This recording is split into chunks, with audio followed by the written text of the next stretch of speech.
नमस्कार।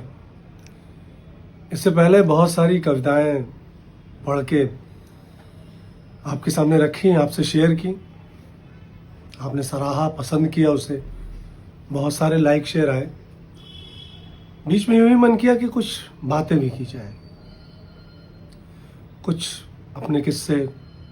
हालांकि किस्से हर इंसान की ज़िंदगी में होते हैं, कोई ये अनूठी बात नहीं है। मेरा किस्सा, सबकी लाइफ में कुछ ना कुछ ऐसा घटित होता है जो बहुत यादगार रहता है, जो उसे ताउम्र याद रहता है। मेरा भी मन किया कि आपसे कुछ ऐसी बात शेयर करूं। बात बहुत पहले की है, जब मैं क्लास 6 में था। फिल्मों का बड़ा शौक था मुझे। ऑब्वियसली जो लोग फिल्म लाइन में आए हैं वो पक्के फिल्मची रहे हैं। बचपन में सबने बहुत सारी फिल्में देखी हैं। मैं भी उन चंद फिल्मची लोगों में से था। बचपन से ही बड़े पसंद थे बच्चन साहब। बच्चन साहब का वो तब भी मैं बड़ा फ़ैन था, अब भी बहुत बड़ा फ़ैन हूँ। मुझे लगता है एक पीढ़ी पूरी बच्चन साहब की फ़ैन थी, और शायद आज की पीढ़ी भी है। बात उस वक्त की जब मैं क्लास 6 में था। उम्र का अंदाज़ा आप लगा लीजिए, बहुत बड़ा नहीं था। हमारा घर जो था, हम ऑर्डिनेंस फैक्ट्री एरिया में रहते थे, डिफेंस कॉलोनी में। वहाँ से शहर 6-7 किलोमीटर दूर था। तो शहर हमारे लिए अलग होता था। हम अपना डिफेंस कॉलोनी में रहते थे। शाम 7 बजे के बाद, 6 बजे के बाद अंधेरा ढलते ही, मतलब अंधेरा होते ही घर आ जाते थे। सूरज ढलने के बाद बाहर खेलने की परमिशन नहीं थी हमें। और शहर में फिल्म लगी थी, याद है मुझे, नमक हलाल, बच्चन साहब की सुपरहिट फिल्म। ऐसे एक दिन मन बागी हो गया और मैं 3 से 6 देखने चला गया फिल्म नमक हलाल, शहर में। Half shirt, half pant, school की ड्रेस में ही निकल गया था मैं।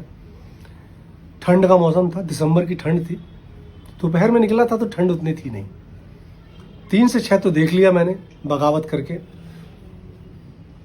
अब डर लगने लगा जब 6 बज गया कि घर पहुंचते पहुंचते अंधेरा हो जाएगा और मार भी पड़ेगी, डांट भी पड़ेगी। तो उस डर के मारे एक और दुस्साहस कर दिया मैंने कि वही फिल्म 6 से 9 भी देख ली। 3 से 6 देखी, 6 से 9 देख ली। अब तो घर जाने का सवाल ही नहीं पैदा होता। अब तो बहुत पिटाई होनी थी, ये तय था।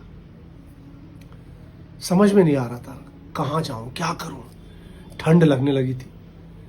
कुछ पैसे थे जेब में। तब मुझे याद है 50 पैसे का आलू बंडा आता था। मध्य प्रदेश में आलू बंडा कहते हैं, जिसे हम मुंबई में वड़ा कहते हैं, उत्तर प्रदेश में टिकिया कहते हैं। मैं एमपी की बात कर रहा हूँ, मैं कटनी में रहा हूँ। वहाँ आलू बंडा कहते हैं। 50 पैसे का आलू बंडा खाया। टिकट रेट उस वक्त सिनेमा हॉल का 1 रुपये 60 पैसे था। तो वही थोड़ा सा कुछ खाया हुआ था। रात के 9 बज गए थे। समझ में नहीं आ रहा था कहाँ जाऊँ, क्या करूँ। तो हर शहर में एक जगह होती है जो रात भर चलती है, जो बाजार रात भर चलता है, वो होता है स्टेशन मार्केट। क्योंकि स्टेशन पे गाड़ियाँ रात भर आती हैं, तो स्टेशन के पास का जो बाजार होता है, और हमारे कटनी शहर के पास का बाजार तो बहुत चकाचौंध रहती है। पान की दुकानें, चाय की दुकानें, होटलें रात भर चलती हैं। मतलब बहुत ऐसी रोशनी होती है कि लगता ही नहीं है कि आप रात हो चुकी है। पहुंच गया वहाँ रात को तकरीबन 10 बजे। हाफ पैंट, हाफ शर्ट में एक बच्चा घूम रहा है। 2 रिक्शे वाले खड़े थे। बगल में रिक्शा स्टैंड था। हाथ रिक्शा, तब ऑटो रिक्शा कटनी में नहीं आया था, मैं उस समय की बात कर रहा हूँ। हाथ रिक्शा चलता था। एक रिक्शे वाले ने मुझे बुलाया, इधर आओ। मैं गया। जी, घर से भागे हो? मैंने कहा हाँ। बगल वाले से बोला, देखा मैंने कहा था ना तेरे को, ये लड़का घर से भागा है। तू कह रहा था नहीं वो फैमिली के साथ है, क्यों भागे हो? मैंने कहा ऐसा ऐसा हुआ, फिल्म देखने गया, डर के मारे 3 से 6 देखा, फिर 9 से, मतलब 12 से 3 देखा, फिर 6 से 9 भी देखा। ऐसा करके मैंने वो सारा किस्सा सुनाया। बोले कुछ खाया है? मैंने कहा नहीं, एक आलू बंडा खाया था शाम को। पिताजी क्या करते हैं? मैंने कहा ऑर्डिनेंस फैक्ट्री में जॉब करते हैं। आओ। कटनी शहर का थोड़ा सा आपको नक्शा बता दूं। स्टेशन के बाहर अभी तो बहुत कुछ चेंज हो गया है। उस वक्त मंदिर था, मंदिर तो आज भी है, और वहाँ एक बहुत बड़ा सा मैदान था। उसमें रिक्शे वाले रात को सोते भी थे, वहीं खाना पीना बनाते थे। वो उन्हीं का एरिया माना जाता था, मंदिर के आसपास। वहाँ वो मुझे ले गया। बोला आओ चलो पहले कुछ खिलाते हैं तुमको। रिक्शा वाला मुझे ले गया, पहले होटल में खाना खिलाया भरपेट, फिर लेकर आया, बोला अभी घर चलोगे? मैंने कहा नहीं, बहुत डांटेंगे। बोले फिर?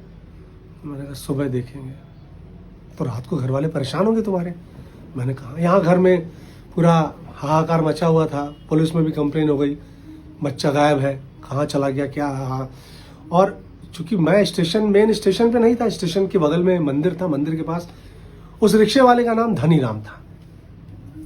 धनी राम ने खाना वाना खिलाने के बाद जो अपने ओढ़ने बिछाने के लिए चद्दर कंबल वगैरह रखा था उसने बिछाया, मुझे बोला सो जाओ। वहीं चद्दर के पास उसने आग जलाई ताकि ठंड न लगे, और खुद रात भर आग के सामने बैठा रहा और अपना सोने का सारा सामान मुझे दे दिया।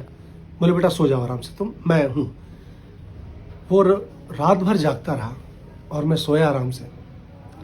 सुबह जब उठा तो उसने मुझे कहा दातून कर लो, चलो पहले नाश्ता करते हैं। उठवा के ले गया, नाश्ता करवाया होटल में, रिक्शे पे बिठाला, पहले अपने घर ले गया।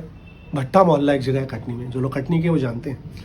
भट्टा मोहल्ला में उसका घर था, अपने घर ले गया, रिक्शा वहाँ खड़ा किया, साइकिल पे बिठाला मुझे और घर लेकर आया। पापा घर पे ही थे, रात भर जगे हुए थे, सब लोग परेशान थे। जब नॉक किया गया, पापा बाहर निकले। उसने कहा पांडे जी आपके बेटे को लेकर आया हूँ, ये रात को स्टेशन पे घूम रहा था। फिर इसने मुझे सारी बात बताई है, तो ये रात को वहीं रखा इसको मैंने, क्योंकि रात को बहुत डरा हुआ था। मैंने कहा था सुबह मैं आपके पास पहुंचा दूंगा। पापा ने ऐसे हाथ जोड़े, थैंक यू, मेरे लायक ज़िंदगी में कभी कोई काम हो आप बता दीजिएगा, मुझे अच्छा लगेगा। बोले ज़रूर, संभालिए, और हाँ बच्चा ऑलरेडी इतना डरा हुआ है, उसे डांटिएगा मत। और नमस्ते करके चला गया। बचपन था उस वक्त, इस बात की इतनी अहमियत नहीं समझ में आई। धीमे धीमे बड़ा हुआ तो मुझे लगा कि वो फरिश्ता था मेरे लिए, जिसने पूरी रात खुद जागा, आग के सामने बैठा रहा ठंड में, दिसंबर की ठंड में, मुझे अपना चद्दर कंबल दिया और मुझे सुलाया, खिलाया पिलाया और सही सलामत घर तक पहुंचाया।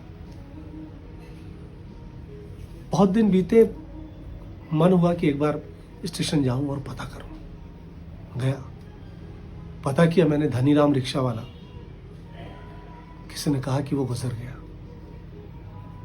जिंदा नहीं है। समझ में नहीं आया क्या रिएक्ट करूं, क्या बोलूं।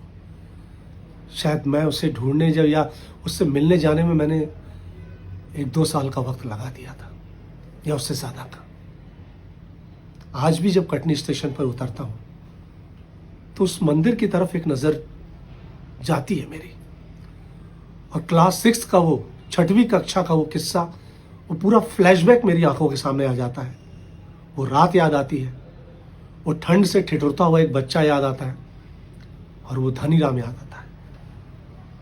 Thank you Dhani Ram, thank you so much.